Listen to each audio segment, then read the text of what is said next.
Assalamualaikum warahmatullahi wabarakatuh. Waalaikumsalam.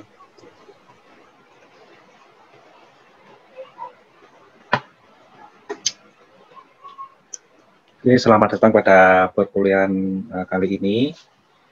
Untuk menggantikan perkuliahan yang kemarin tertunda hari Selasa, ya. Terpaksa kita adakan hari ini. Banyak yang datang nggak ya?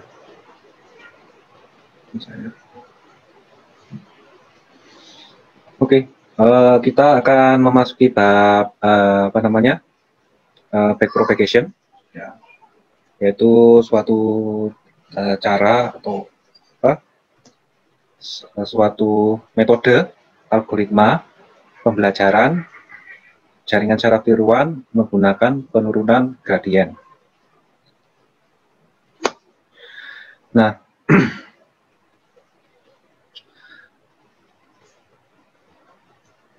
sebenarnya otak pembelajarannya pada jaringan syaraf tiruan itu bermacam-macam, ya.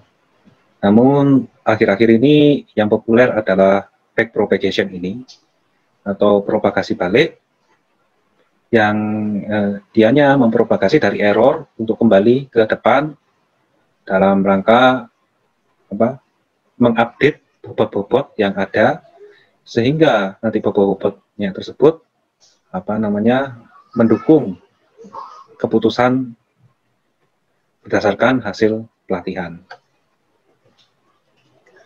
Yang utamanya jaringan syaraf tiruan itu mempropagasi balik dengan menghitung gradien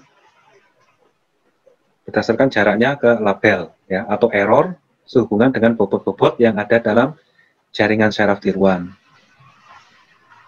Jadi berdasarkan dua hal itu, yaitu arsitekturnya jaringan syaraf tiruan dan fungsi kesalahan atau fungsi loss atau error, ya. Jadi diharapkan nanti semakin beriterasi maka errornya akan semakin kecil dengan mengupdate berdasarkan gradien yang ditemukan oleh algoritma back propagation ini. Nah, popularitas dari propagasi balik ini mengalami kebangkitan baru-baru ini mengingat adopsi jaringan syaraf tiruan dalam atau deep learning, ya, yang meluas untuk berbagai task, pengenalan citra, pengenalan ucapan, dan lain sebagainya. Propagasi balik itu dianggap sebagai algoritma yang efisien dan modern dengan memanfaatkan GPU yang secara khusus untuk meningkatkan kinerja pelatihan dan deteksi. Karena kecenderungannya arsitekturnya itu semakin besar dengan parameter yang semakin banyak, maka untuk mengkomputasinya secara cepat dibutuhkan alat bantu GPU, ya.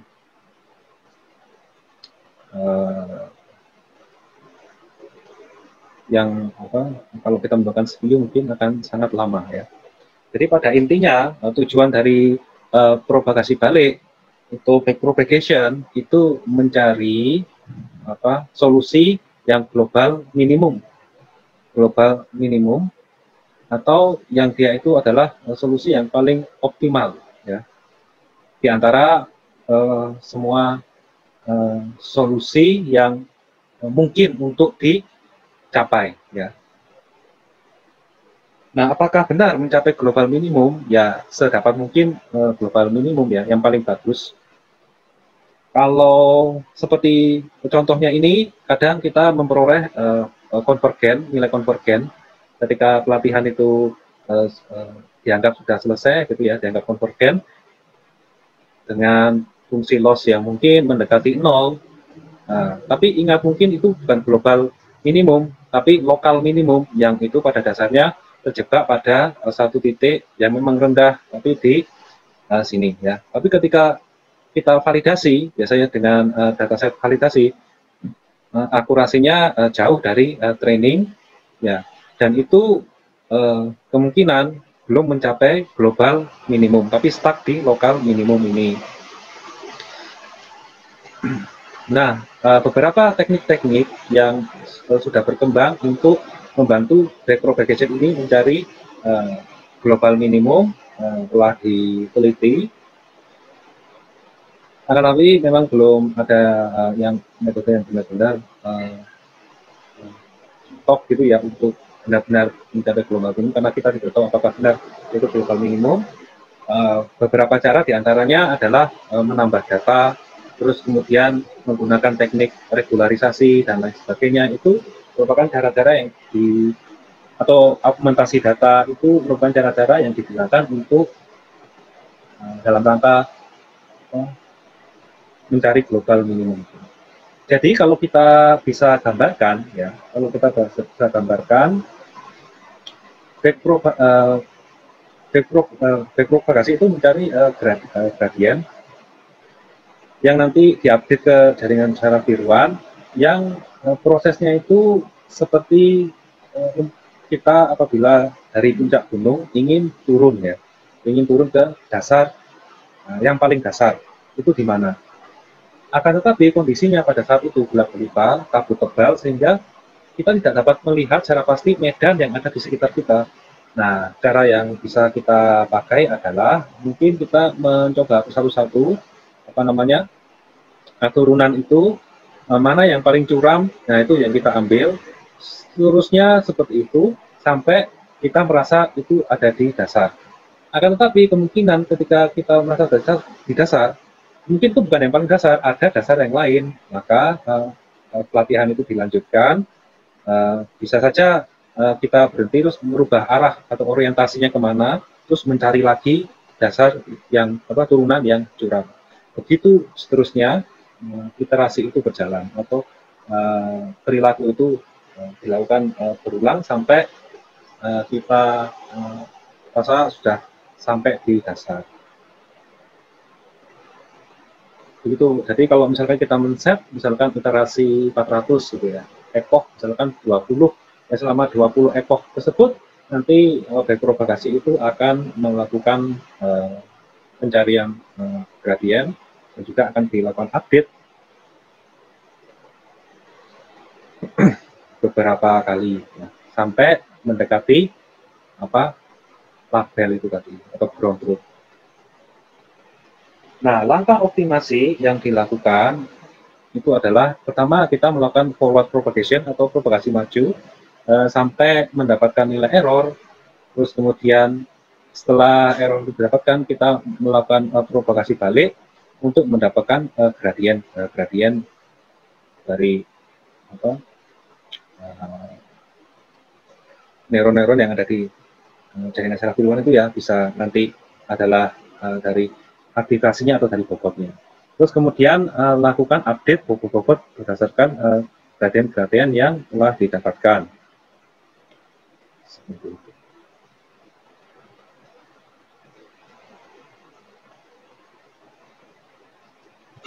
Nah, ini adalah contoh ya, kita melakukan forward propagation atau propagasi maju ya, dari input sini I ini,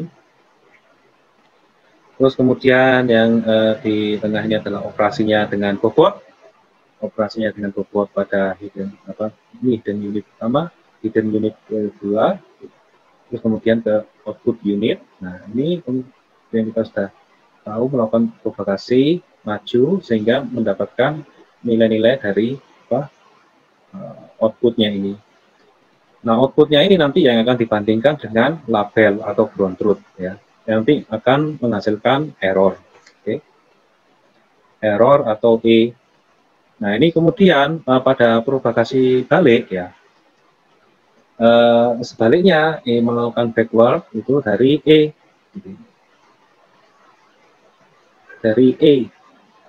error yang didapatkan, terus kemudian maju menuju ke depan sampai ke hidden layer yang pertama ini, seperti itu.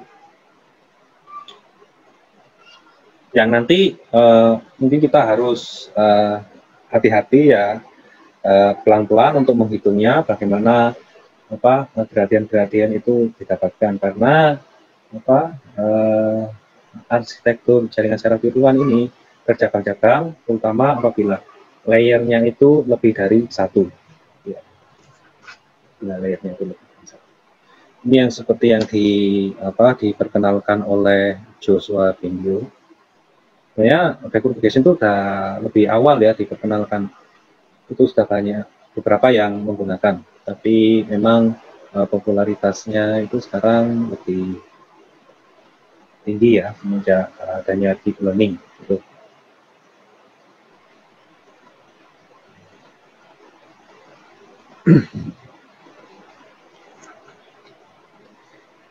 Nah, nanti semakin dalam layer-layer yang ada itu, semakin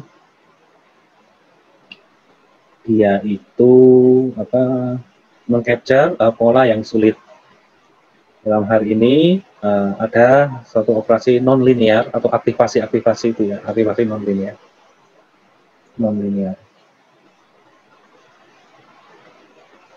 Maka dibandingkan dengan operasi linear itu non-linear lebih diharapkan karena pada dunia nyata kebanyakan data itu non-linear seperti image dan sebagainya. Ya, kalau kalian tahu ada fungsi aktivasi seperti relu, sigmoid gitu ya. Terus kemudian yang lainnya lagi kan itu merupakan operasi non-linear.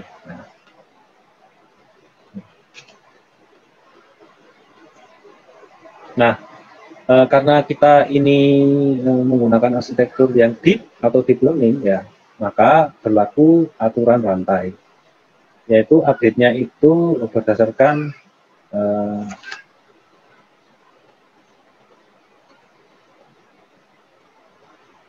hubungan antar layer.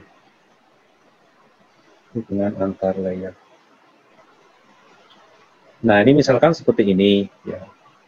Ya, kita nanti akan bermain dengan gradien ya. Apakah gradien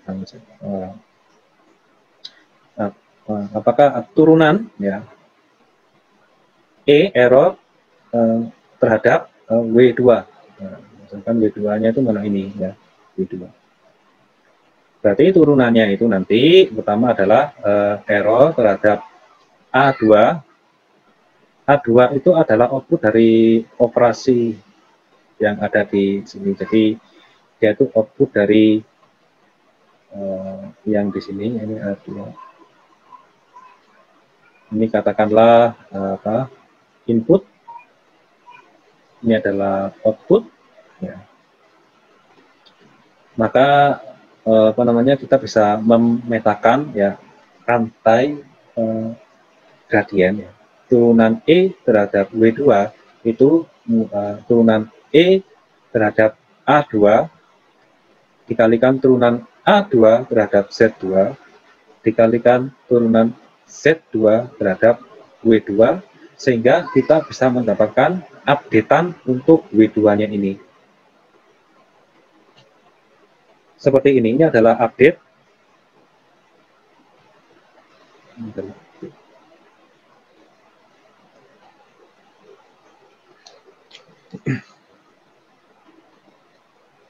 Nah, kalau kita bisa memahami ya mungkin ya dari SMA kita kan sudah pernah belajar yang namanya turunan.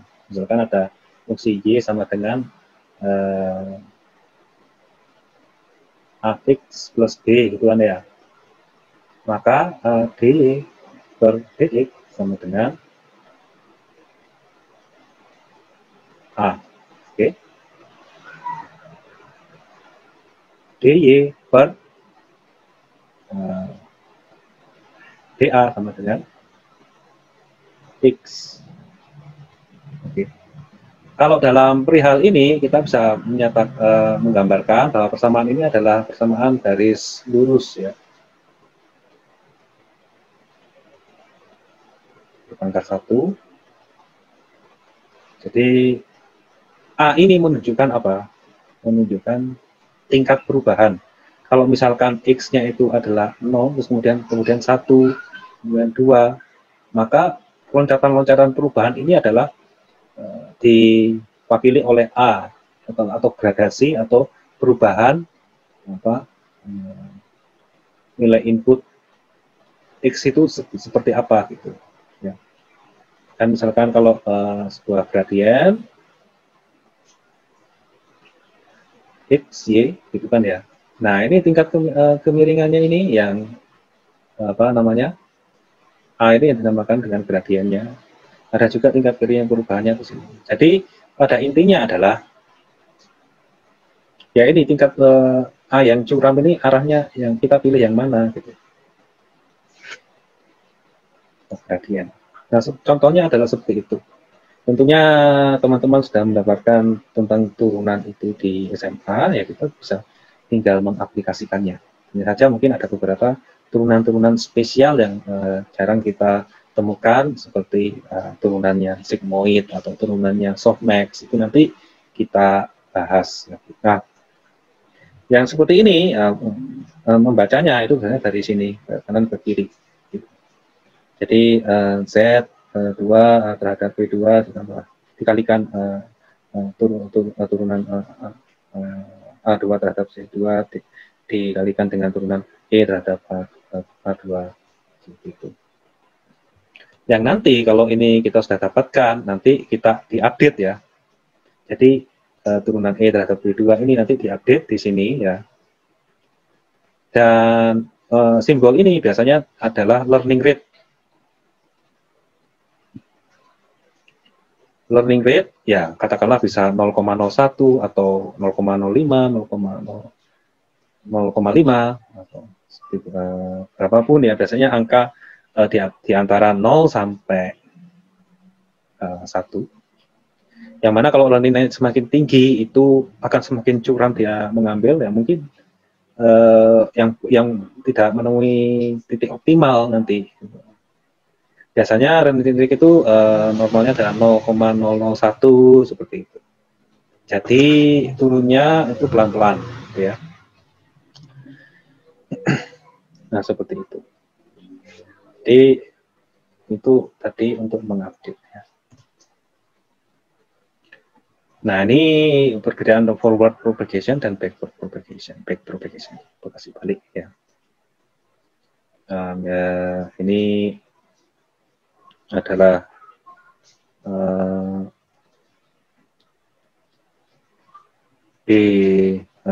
kita kalau ingin mencari apa namanya, mencari turunan loss terhadap misalkan B2 itu didapatkan dari loss terhadap Z2. Oh, misalkan kita lihat dari sini, dari kanan ke kiri, turunan Z2 terhadap P1, terus kemudian dikalikan dari belakang ini loss, turunan loss terhadap Z2. Z2 ini adalah outputnya, ini Z2. Ini inputnya adalah P2. Inputnya adalah H, ini adalah oke, sorry, ini bukan ini inputnya bias. Ini adalah input aktivasi dan ini adalah input bobot. Kalau kita ingin mencari turunan dari bobotnya sama juga berlaku juga. Nah, seperti ini.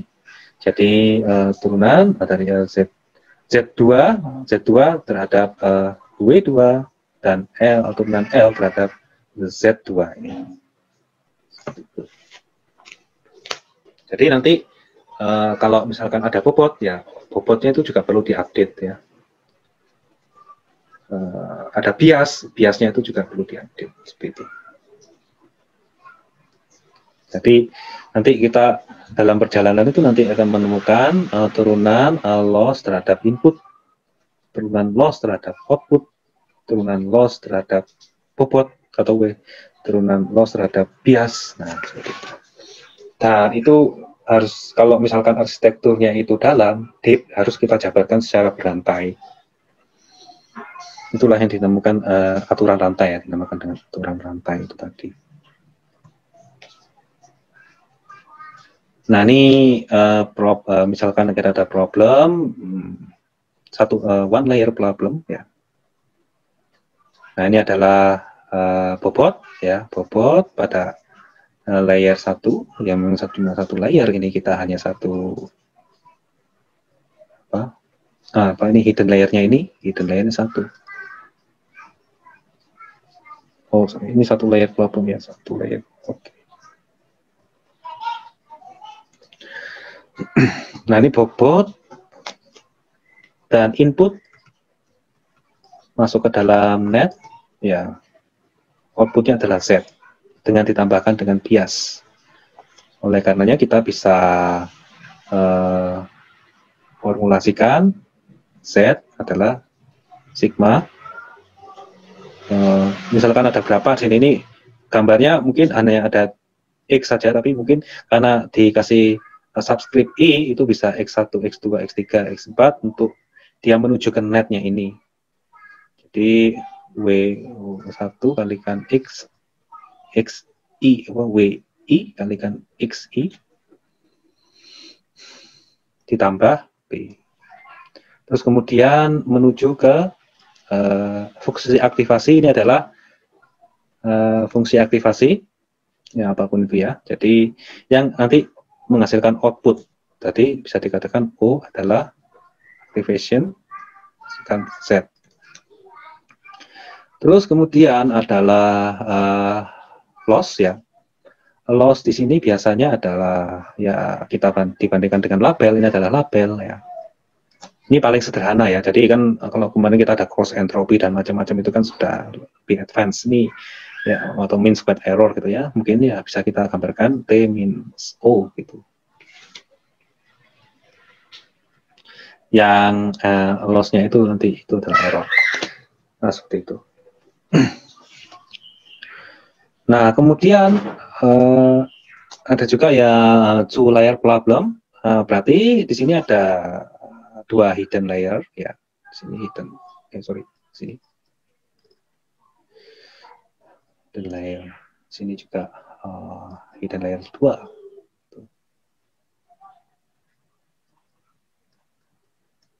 Ini hidden layer 1. Oke. Nah,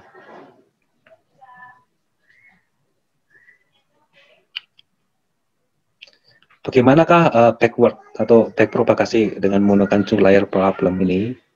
Misalkan ada fungsi seperti ini. Yang akan kita cari adalah updatean untuk bobot, misalkan WI yang ada di hidden yang ada di hidden layer 2 ini. Maka itu berantai ya. Jadi turunan error ini ya terhadap W1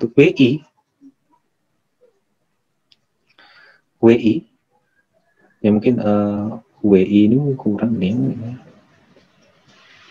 WI 2 gitu ya, WI 2 ya. Nah, begitulah. Jadi sama dengan kalau kita baca sini ya, turunan Z terhadap WI ini sendiri. Jadi, Z terhadap WI. Terus kemudian turunan O ini terhadap Z atau output dari net. Terus kemudian turunan error terhadap output di sini. Yang output ini biasanya adalah hasil operasi dari fungsi aktivasi ya, ini bisa sigmoid kah atau nanti bisa softmax ya, relu dan sebagainya. Seperti itu. Nah, kalau misalkan two layer ya, kita mau mengupdate, mencari gradien yang ada di sini. Jadi yang ada di hidden layer 1, maka turunan error terhadap WI pada layer 1 sama dengan ya ini, jadi turunan Z terhadap ini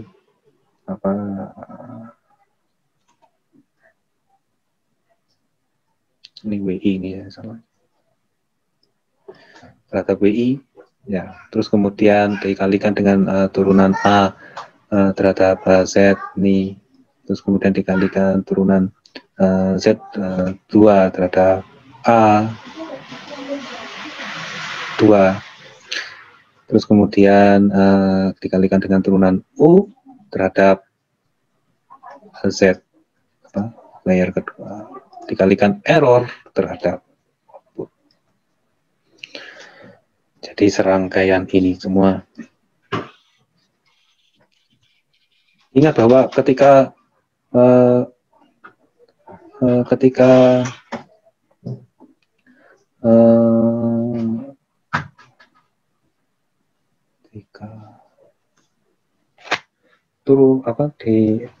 turunan terhadap turunan error terhadap W ini pada layer yang pertama, kita tidak menghitung turunan ini Z terhadap W pada layer kedua ini, ya. Tapi kita lebih menghitung ya turunan Z terhadap A. Tuh. Seperti yang di sini, ini Z turunan Z terhadap A, ya. Ini kita tidak menghitung turunan terhadap bobot pada pertengahan untuk di chain rule-nya ini ya, untuk dikalikan sampai pada turunan Z terhadap W ini ya, W pada layer pertama. Seperti itu. Jadi turunan terhadap output, turunan terhadap input, turunan terhadap output, terhadap input, terus kemudian baru bobotnya. Kalau kita mau mengadip yang mencari gradien pada bobot yang di layer kedua, ya berarti kita hitung ya, menggunakan yang ini. Menggunakan ini. Ya.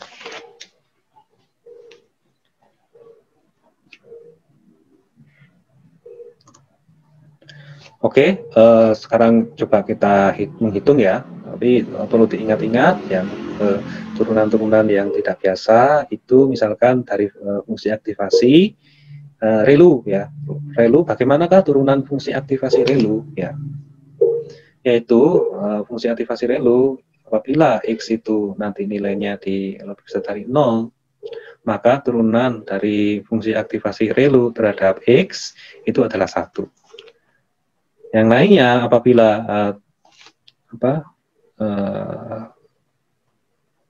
turunan dari fungsi ReLU itu terhadap X itu sama dengan 0, apabila X-nya itu lebih kecil sama dengan 0 ya, otherwise maka turunannya itu nilainya adalah 0.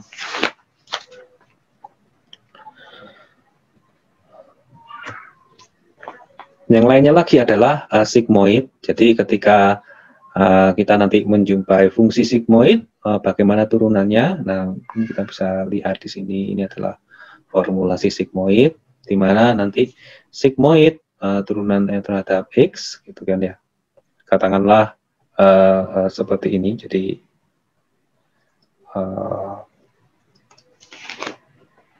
ada fungsi sigmoid seperti ini, jadi 1 per apa ini? 1 plus E. Maka nanti turunannya adalah seperti ini. Turunan terhadap X ya. Jadi sigmoid turunan terhadap X, maka sigmoid dikalikan 1 dalam kurung 1 minus sigmoid. Kemudian ada softmax ya. Punya softmax itu semacam normalisasi ya. Bagaimanakah turunan softmax terhadap misalkan input X1. Jadi kan ada softmax ini, di softmax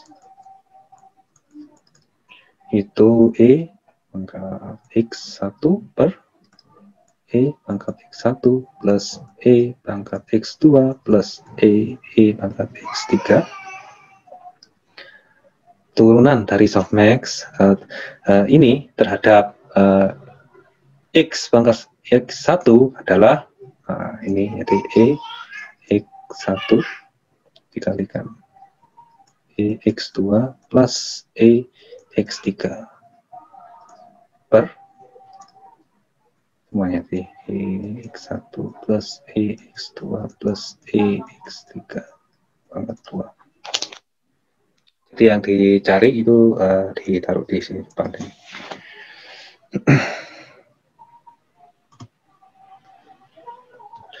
Nah, misalkan saya mempunyai arsitektur yang seperti ini, ya coba kita hitung ya, propagasi maju.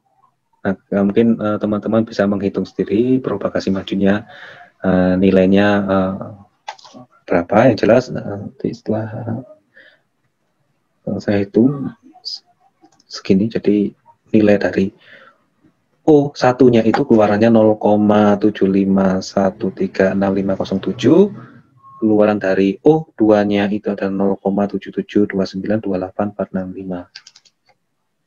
Terus kemudian katakanlah ini adalah label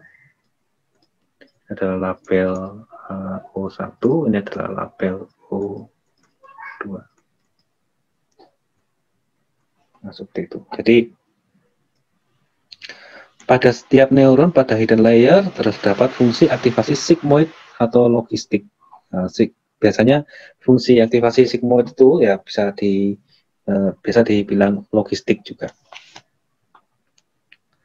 Logistik. Jadi pada setiap di sini ya, di sini.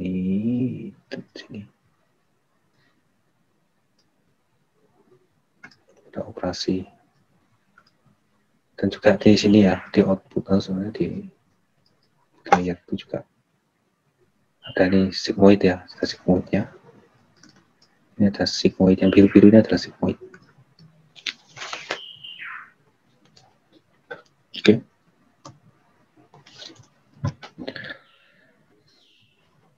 Nah ini apa? Kita hitung satu persatu ya. Jadi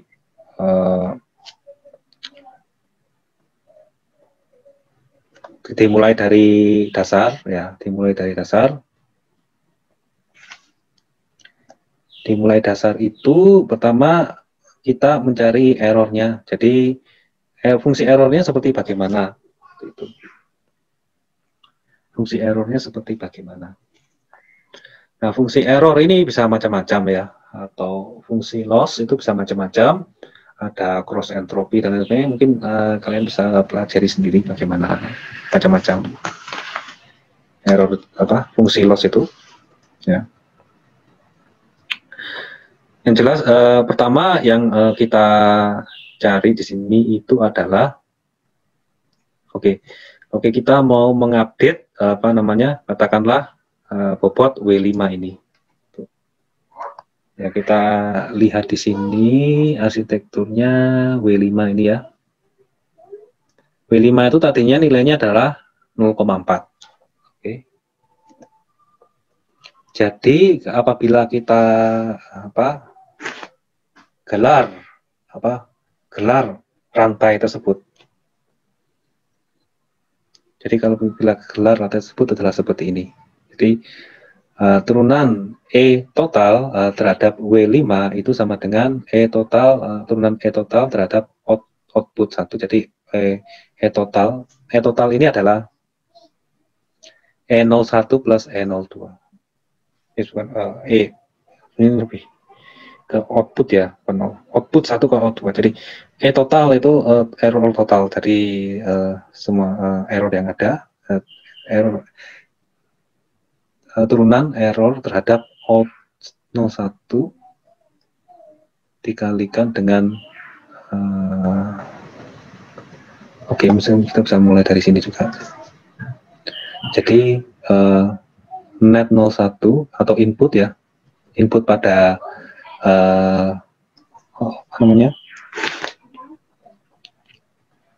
pada layer ini. Jadi inputnya adalah inputnya adalah net O1, jadi net O1 untuk net O1 terhadap W5 dikalikan net O1 yang ini outputnya ini terhadap net atau 01 atau input, kemudian E total terhadap out O1 ini. Oke. Jadi ketika diturunkan itu maka ini hasilnya adalah ini. Jadi karena errornya itu adalah fungsinya itu adalah ini, jadi setengah target O1 dikurangi O1 kuadrat. Nah, bagaimanakah apabila kita kita turunkan itu E total ini terhadap out 01 kan tadi kan ada E O1 dan plus dan EO2 ya, jadi E total per turunan E total turunan out O1 sama dengan E out 1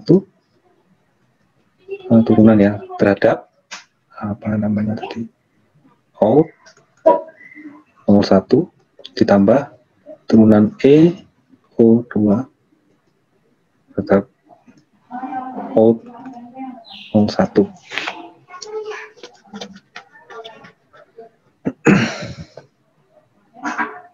Oke. Dan tentunya yang ini adalah apa? Sorry. Yang ini adalah 0 ya. Kenapa kok 0? Karena untuk error total ya. Kan kita mau melihat turunannya terhadap output dari O1 ini per turunan apa terhadap O1. Tentunya O2-nya ini 0 ya. Karena bukan variabelnya ya. Jadi tinggal yang ini saja.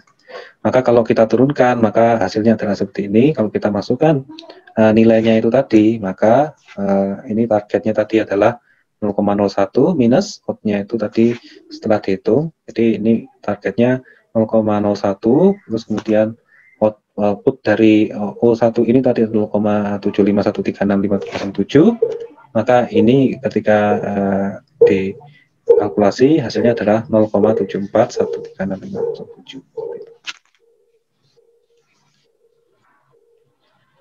Ini adalah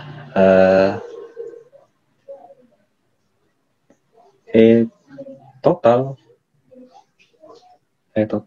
turunan total terhadap out O1 segini atau keluaran dari layernya ini. Nah, terus kemudian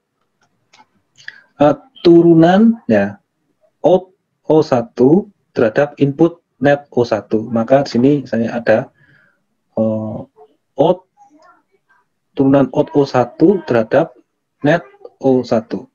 Pada dasarnya adalah output turunan output terhadap input.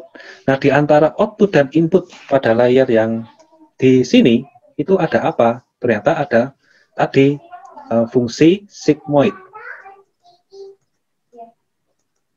Menemukan fungsi sigmoid yang itu fungsinya adalah seperti ini. Ini adalah 1 per 1 plus E pangkat minus net O1. Yang seperti sudah kita paparkan sebelumnya, turunan dari fungsi sigmoid itu seperti apa? Nah, ini ternyata ini seperti ini. Nah, oleh karena itu, maka kita bisa menurunkan berdasarkan rumus itu tadi. Jadi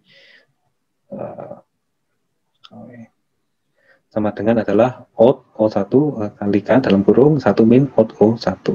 Kalau kita masukkan nilainya tadi out O1 berapa? 0,75136 berarti ya.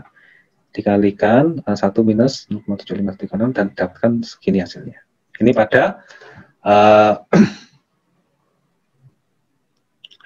turunan out O1 terhadap input net O1.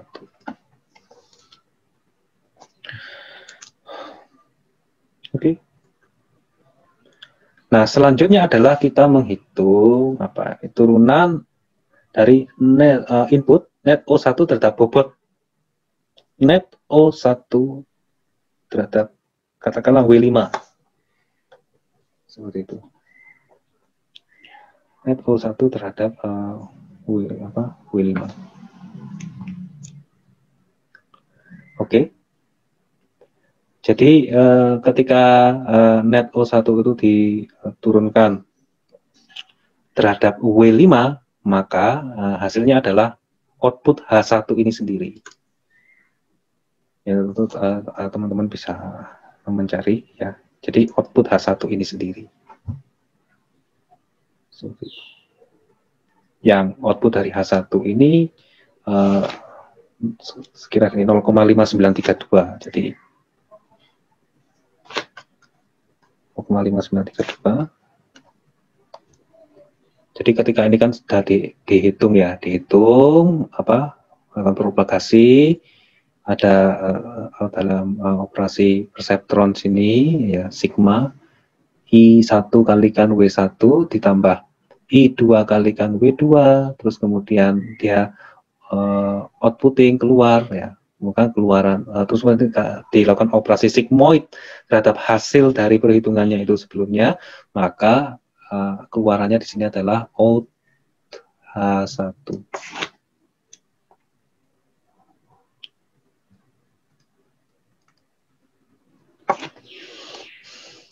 adalah out H1.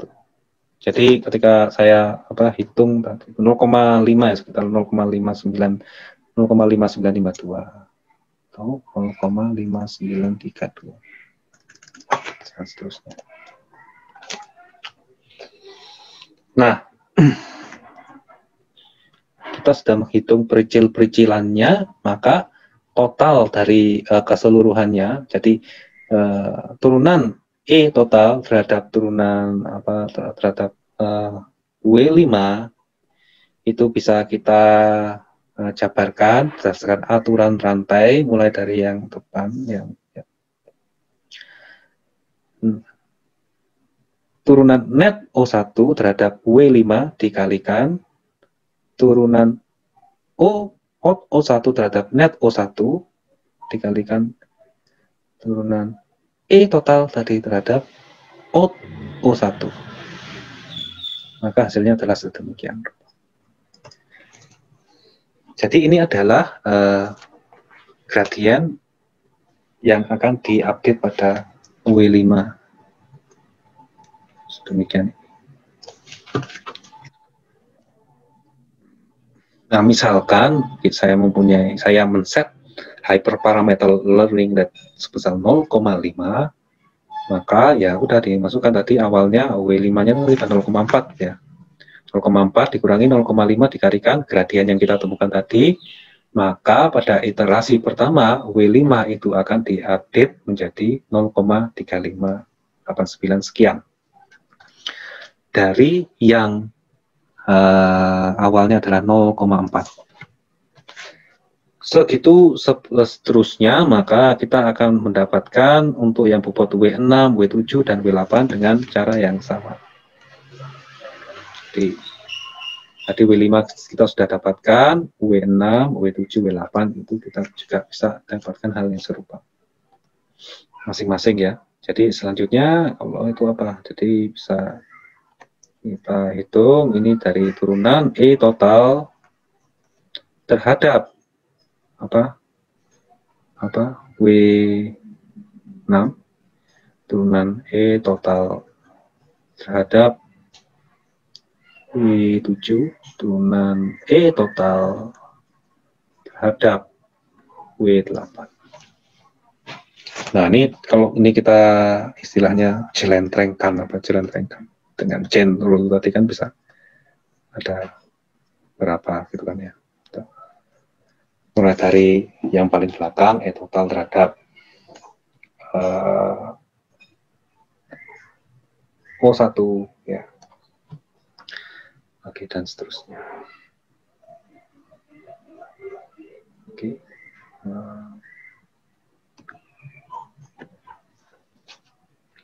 Nah, terus kemudian lanjut ke hidden layer. Tadi di sini adalah salah ini kan ini output layer ya. Output layer. Terus kemudian yang ini adalah hidden layer. Oke. Nah, kita sekarang menuju ke hidden layer. Kita ingin mencari apa dari hidden layer ini? Ya, dari hidden layer sini kita ingin misalkan mengupdate bobotnya yang ada di hidden layer ini W1, W2, W3 sampai W4. mungkin kita bisa fokuskan dulu, misalkan untuk yang berapa ini? Yang W1 ya, W1. Kita ingin mengupdate W1. W1. Nah, kalau kita bayangkan ya, untuk mencapai W1 ini, kita ada beberapa jalur di sini. Ini ada jalur, jadi W1 ini dipengaruhi oleh jalur yang ini juga. Terus kemudian jalur yang ini, ya. Jadi nanti arahnya bisa dari sini dan sini. Jadi dari O1 dan O2 menuju ke H1. Terus dari H1 nanti dicari turunannya terhadap W1. Oke, setelah membayangkan itu, maka pertama yang harus kita cari adalah E total terhadap apa namanya, out H1. Out H1 itu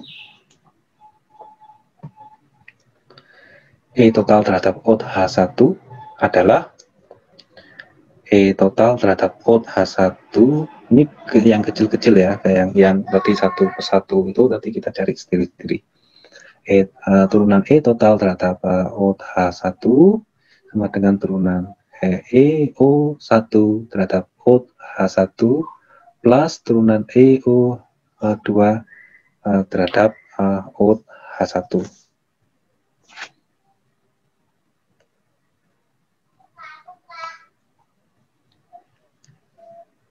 Jadi turunan EO1 turunan I terhadap H1. Nah, ini kita loncat tapi di dalamnya ada rantainya. EO1 terhadap H1 dan juga turunan dari error EO2 terhadap H1 ini. H1 ditambahkan dua-duanya jadi turunan error total terhadap out H1. Output dari operasi perseptron H1. Oke. Nah, ini seperti ini kita cari pada masing-masingnya. Pertama adalah turunan EO1 terhadap out H1. Jadi turunan EO1 terhadap output H1 ya, apabila kita jabarkan ya, itu turunan net O1 terhadap net out H1 jalurnya itu. Turunan net O1 terhadap turunan net O1 terhadap out H1. Net O1 terhadap out H1 ini, atau dengan kata lain input dari sini, net ini kan inputnya dianggap net O1 terhadap output dari H1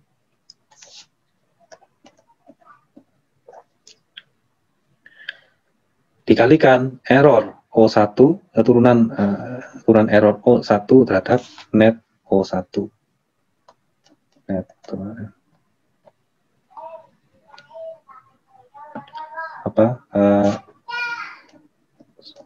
dia adalah error error O1 terhadap net O1. Error ini terhadap net.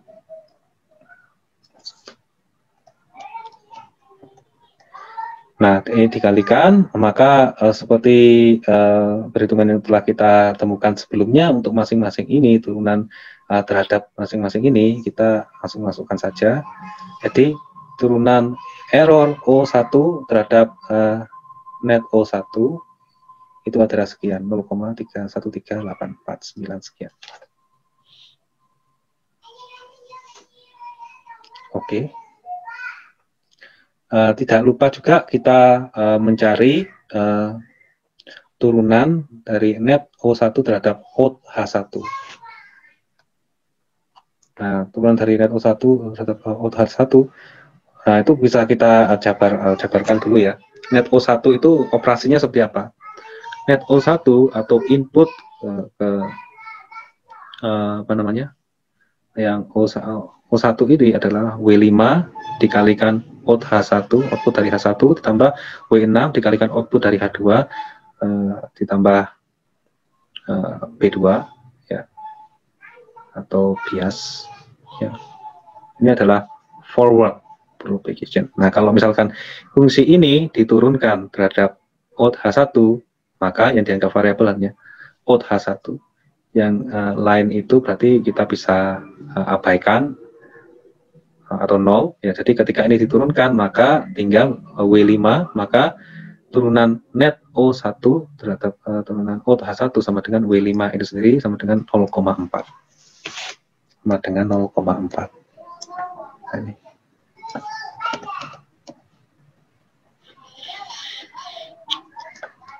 Maka kita bisa menghitung sekarang ya turunan error O1 terhadap out H1 ini ya.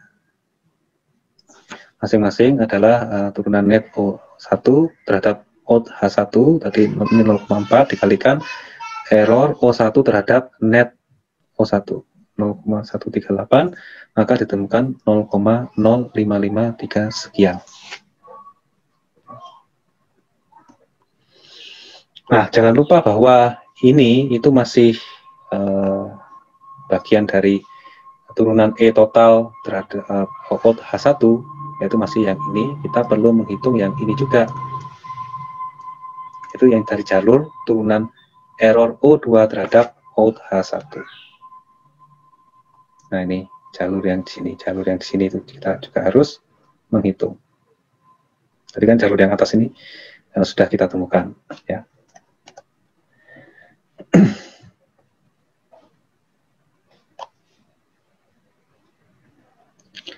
Nah, kalau kita cari dengan cara yang sama, maka nanti ketemunya adalah minus 0,019, maka total dari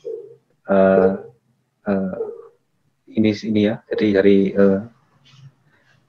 turunan error total terhadap output dari H1 itu maka sekian 0,036 sekian. Ingat bahwa kemudian kita menghitung turunan dari output H1 terhadap input H1 atau net H1 itu tadi.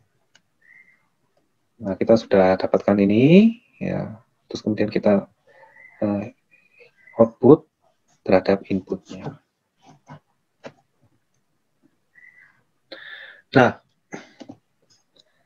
karena pada operasi perseptron tersebut terdapat aktivasi sigmoid, ya maka kita turunkan berlaku aturan yang sama. Ketika sigmoid itu diturunkan, maka ini out H1 kalikan 1 minus out H1 sama dengan ditemukan sekian.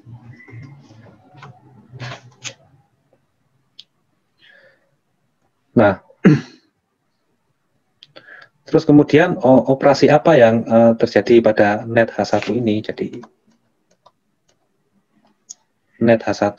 Jadi ketika input ya, operasi apa yang terjadi, yaitu operasi ketika tadi kita forward propagation, awalnya adalah W1 dikalikan dengan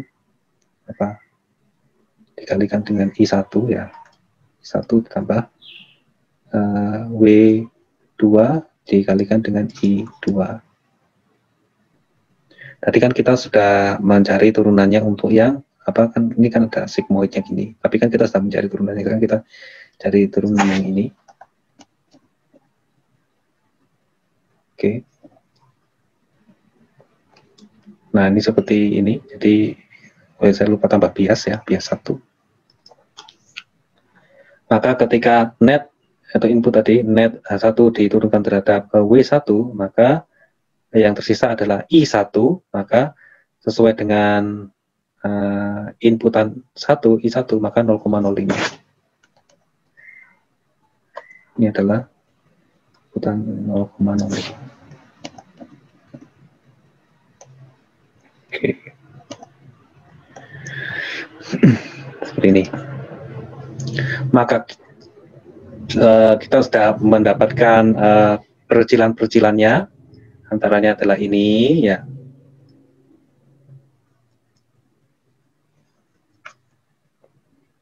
Terus kemudian adalah yang ini, ya, terhadap input, ya. Terus kemudian yang terakhir adalah yang ini. Maka tadi kesimpulannya turunan E total terhadap W1 itu sama dengan ini. Bisa dilihat chain rule-nya, ya. Tinggal kita masukkan nilai-nilai angka-angkanya, kita dapatkan gradien untuk W1, perubahan untuk W1 adalah sebesar ini. Maka nanti diupdate ya dengan rumusan yang sama.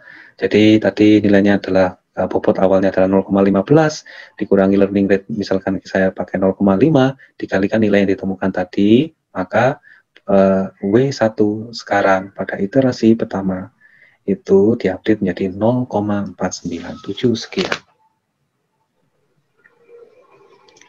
Kita bisa melakukan hal yang sama untuk W2, W3, W4 dengan cara yang sama. Nanti didapatkan ini, dan ini. Nanti mungkin teman-teman bisa mencoba, ya, bisa mencoba sendiri.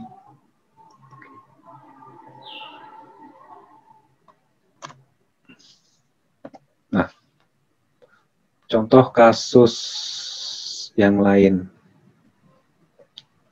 Kira-kira mungkin dari sini ada yang ditanyakan?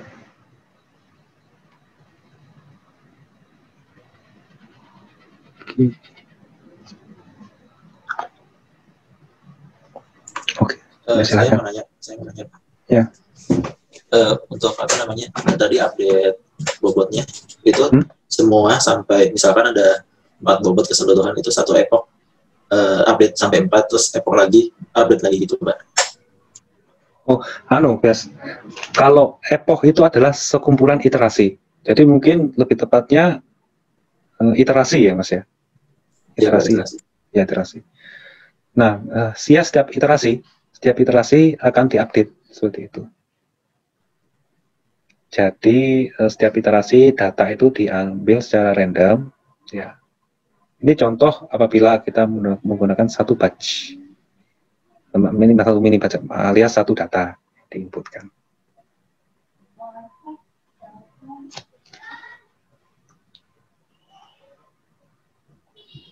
Oke, Mas Raihan, bagaimana? Terima kasih, Pak. Oke. Ada lagi yang lain mau ditanyakan? Silakan.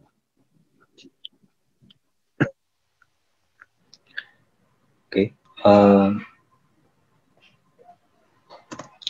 Ini adalah contoh kasus yang lain, misalkan dalam suatu jaringan channel tiruan, ya. Kita mempunyai dua hidden layer, ya, hidden layer H1 dan hidden layer H2 dengan input layer dan output layer. Okay.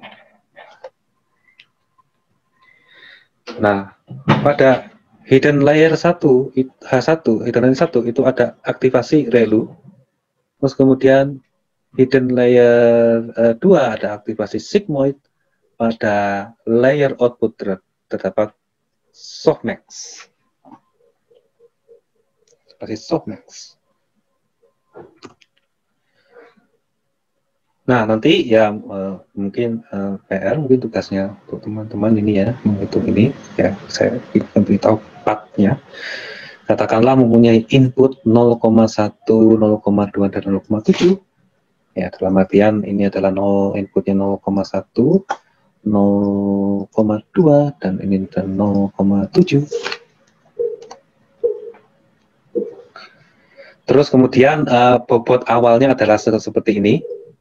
Bobot awalnya dengan outputnya adalah 100, 100.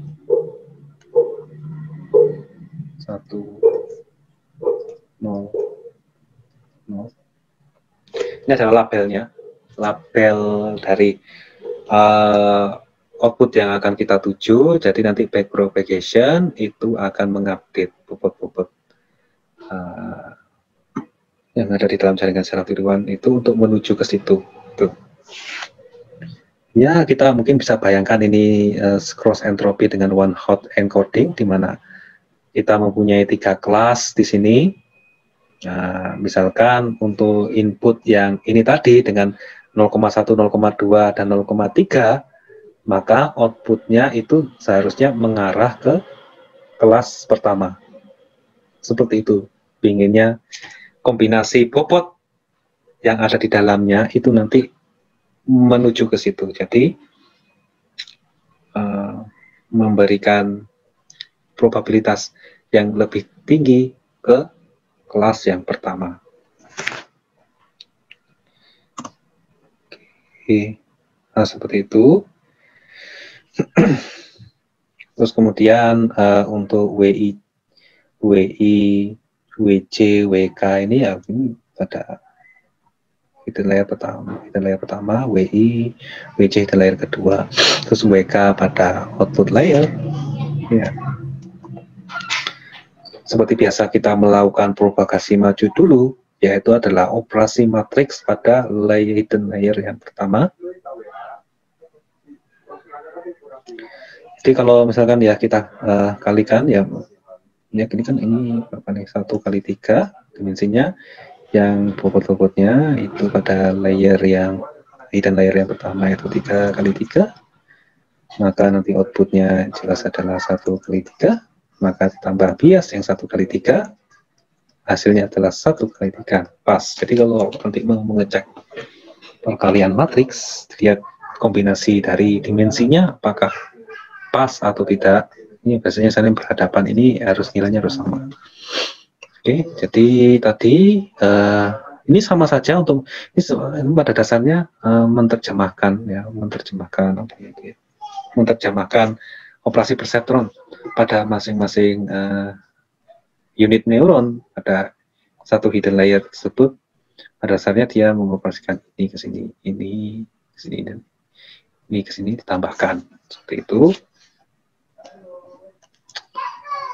Jadi 1 kalikan WI 1J1, I2 kalikan WI 2J1, I3 dikalikan I3J1 plus biasnya menghasilkan apa? H1In1 ya, jadi menghasilkan input. Jadi ingat di sini ada aktivasi relu. Jadi jangan lupa nanti diturunkan juga. Dan itu operasi tadi itu menghasilkan H1in, nanti ada H1out yang keluar di sini. Ya, oke, ini H1in1, H1in2, H1in3. Terus kemudian tadi ada operasi Lero di mana yang minus di-nolkan, seperti itu. Menghasilkan sedemikian. Jadi 1,35, 1,27, 1,8 ya. Jadi dengan input tadi dengan bobot yang ada, kemudian ditambahkan dengan bias, menghasilkan ini input H-in-1-nya. Terus kemudian dioperasikan relu, maka sama saja. Karena apa? Karena tidak ada minusnya. Itu. Kalau ada minusnya ya jadi 0. Terus kemudian operasi layer 2, hidden layer kedua, itu juga sama. Jadi H1 out, 1 H1 out, 2 H1 out, 3 dikalikan dengan bobot-bobot yang ada pada hidden layer kedua tersebut. Jadi di sini, jadi di sini ya, sama, itu dan seterusnya. Akhirnya kita mendapatkan H2out. Nah, ingat bahwa tadi katakan bahwa di situ terdapat operasi aktivasi sigmoid, maka kita jangan lupa untuk melakukan operasi aktivasi sigmoid tersebut, mendapatkan sedemikian, ya. Terus kemudian berlanjut ke operasi layer berikutnya atau output layer, yang di situ WK itu terdapat bobot-bobot ya, WK terdapat bobot dengan aktivasi softmax. Demikian nanti kalian juga bisa melakukan hitung sendiri. Kemudian saya menggunakan cross entropy ya.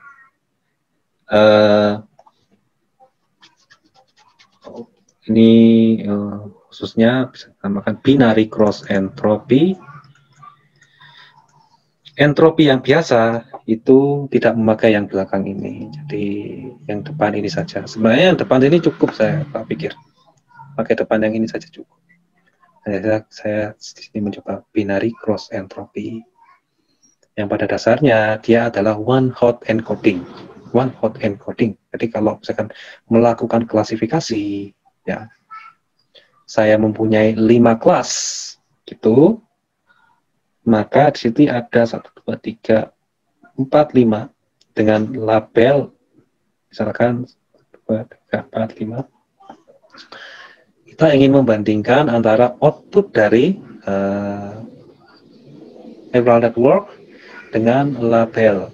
Jadi biasanya ya 1010 gitu. Jadi kalau misalkan ini seharusnya labelnya adalah kelas kedua, maka 01 01 000 seperti itu. Dan biasanya kalau yang di sini output NN itu ya nggak mesti 1, biasanya kan softmax ya biasanya, softmax. Maka biasanya berupa probabilitas, bisa 0,1 ini mendekati atau 0,7 ya, 0,0 berapa, yang jelas jumlahnya 1 biasanya kalau softmax itu. Nah itu nanti diambil yang maksimumnya, ternyata maksimumnya adalah yang kedua ini sebesar 0,7, nah seperti itu. Nah, kalau misalkan dia yang maksimumnya itu berada pada indeks yang sama, maka biasanya nilainya apa namanya? Indeks yang sama itu biasanya nanti semakin mendekati apa tujuannya, yaitu yang optimal. Kalau situ yang dikatakan pada apa rumusan itu sini itu seperti itu.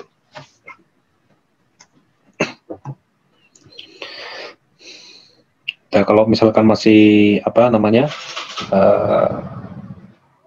masih mencar-mencar gitu ya, misalkan misalkan yang probabilitasnya itu di yang apa di yang lain gitu, pada indeks yang lain itu biasanya apa namanya itu belum optimal ya, jadi targetnya adalah menyamakan indeksnya itu tadi agar berada pada kelas yang sama. Oke.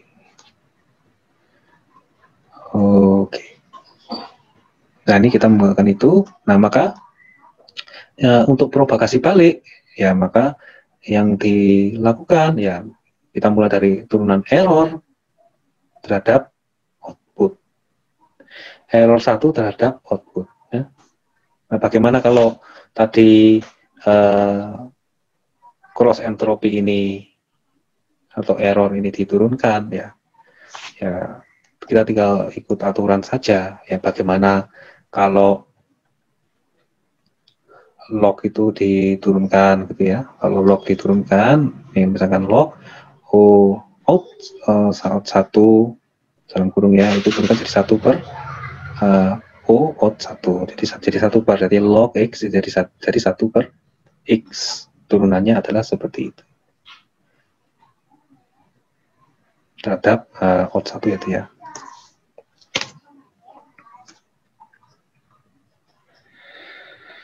Oke, terus kemudian adalah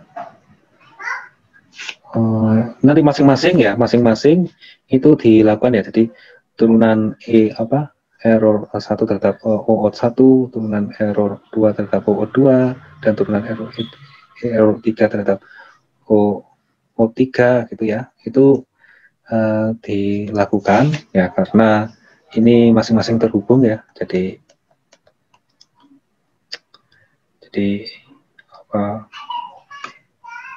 E0, E1 dan E2 apa tadi ya.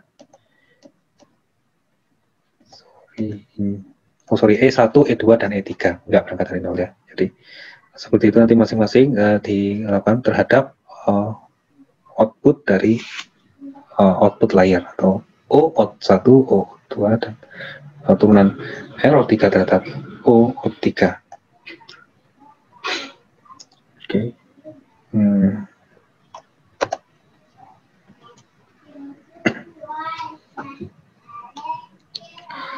Terus kemudian dihitung juga O1 terhadap O input ya. Jadi output terhadap input ya. Ingat bahwa di situ terdapat operasi softmax.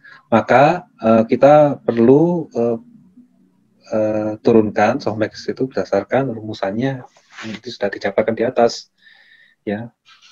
Terhadap in1, maka kalau terhadap in1 yang apa eksponen in1 ini yang di depan ya. Jadi kita bisa melakukan hal yang sama terhadap ke semuanya output out1 terhadap output in1. Jadi kalau misalkan kita gambarkan di sini, ya di sini adalah seperti ini. Ini output out sama output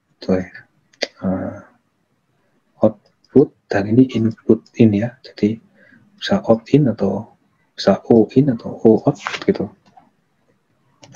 Jadi input terhadap ini output terhadap input itu ada barriernya berupa fungsi softmax itu yang harus diturunkan. Jadi fungsi softmax itu tadi harus diturunkan. Nanti mendapati seperti ini hasilnya. Turunan O out terhadap O in. Ya. Terus kemudian kalau ada istilahnya WRT itu adalah terhadap atau with respect to ya. Kalau dalam pencarian turunan itu kan ada with respect to, misalkan output in1 with respect to WK1 ini contohnya ya. Ini adalah output terhadap bobot. Hasilnya apa? Output in1 terhadap WK1 itu turunannya hasilnya adalah H2 out 1, karena kalau kita jabarkan berdasarkan propagasi majunya dengan operasi perseptronnya itu kan ya H2 out 1 kali kan WJ1K1. H2 itu berarti pada output pada layer sebelumnya ya. Jadi ini ya H2 out ya. Dan ini tadi itu apa ya? H2 out dan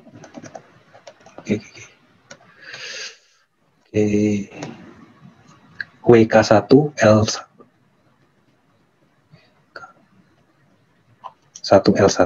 Jadi dengan ini.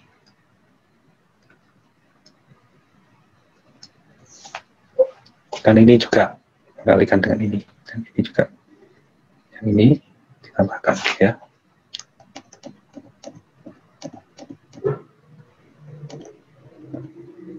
Nah ini tadi kalau operasinya seperti ini. Kalau kita turunkan terhadap bobot W atau WK1L1, maka semuanya habis kecuali yang ini menyisakan H2O1, maka turunan output in1 terhadap WK1L1 sama dengan H2O1 itu sendiri. Seperti itu. Dan seterusnya, ya teman-teman bisa mencari, kita menjabarkan semuanya. Jadi yang mulai dari output in1 terhadap bobot WK1L1 dan seterusnya output in1 terhadap WK2L1 dan semuanya kita hitung ya. Dan kalau misalkan turunan terhadap W itu hasilnya H itu H out itu sendiri. Terus kemudian kita terapkan aturan rantai, ya, misalkan kita ingin mengupdate bobot pada WK1L1 ini, WK1. Nah, ini kita mau update, berarti harus kita cari gradiennya dulu. Dengan aturan rantai, mulai dari tadi error terhadap output dari O, output terhadap input dari output dan input dari output terhadap WK1. Jadi ketika kita mau mengupdate bobot yang ada, misalkan di sini, kita perlu lihat ke belakang, jaringannya itu nyambung kemana saja. Nah, itu perlu di chain rule-kan. Oke. Nah, itu ini bisa dilakukan dengan latihan, ya. Dilakukan dengan latihan. Nah, seperti itu ya, tadi misalkan kita mencari bobot ini, output input dari output layer terhadap WK dikalikan output turunan output dari output layer terhadap input dari output layer dikalikan error 1 turunan error 1 terhadap output dari output layer. Ini adalah rantainya kita seperti jerengkan atau kita buka gitu ya, yang berasal dari jalur-jalur tersebut. Nanti coba kamu hitung ya, coba kamu hitung sampai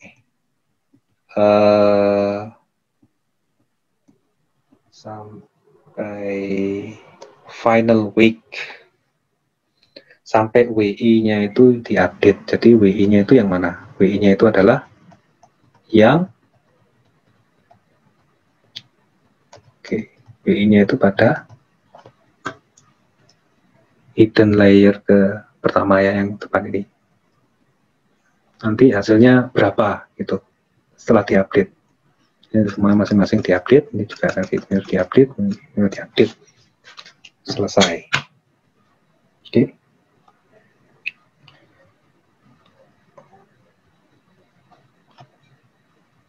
Oke,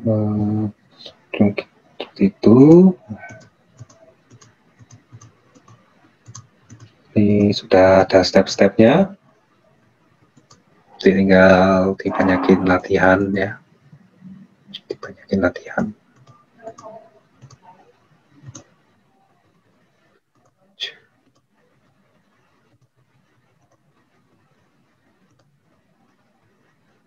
Nah, nanti learning rate-nya, katakanlah learning rate-nya, LR-nya adalah misalkan 0,01 gitu ya. Nanti coba berapa nanti bobot yang sudah diupdate.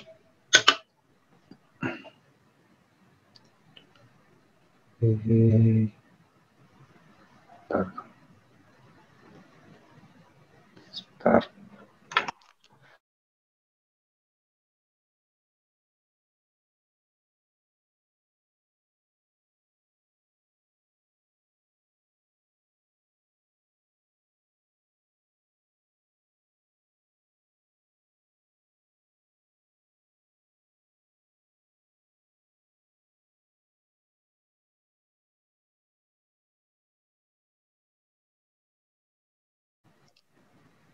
Oke, kata jamnya udah menunjukkan jam 5:07 ya.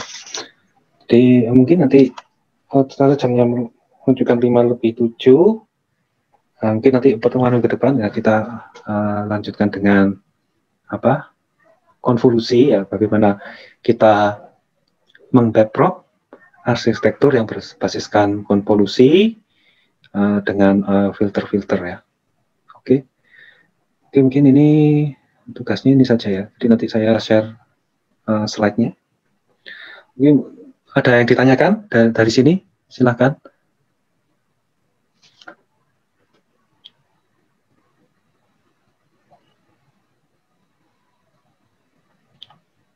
Oke, belum ada ya. Oke, kalau tidak ada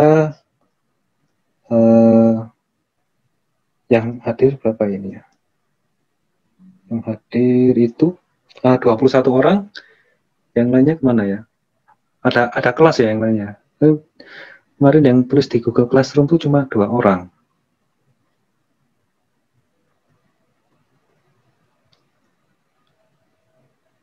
Bagaimana ada?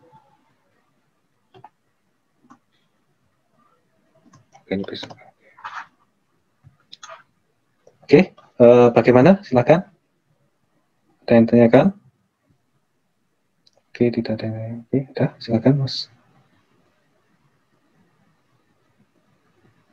Oke, tidak ada. Oke, baik. Yang lain ada kuliah ini yang tidak hadir?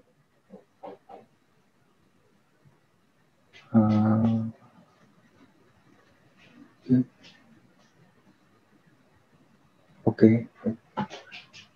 Nah, kalau begitu kita mungkin selesaikan sampai sini. Kalau tidak ada pertanyaan, ya. Kita 21 orang. 21 orang ya.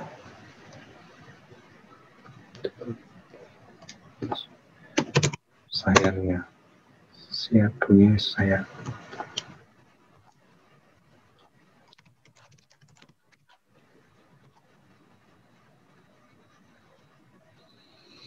Oke, mungkin saya akhiri ya sampai di sini. Ya, akhir kata, assalamualaikum warahmatullahi wabarakatuh. Waalaikumsalam. Terima kasih Pak. Ya, oke. Terima kasih Pak. Ya. Ya.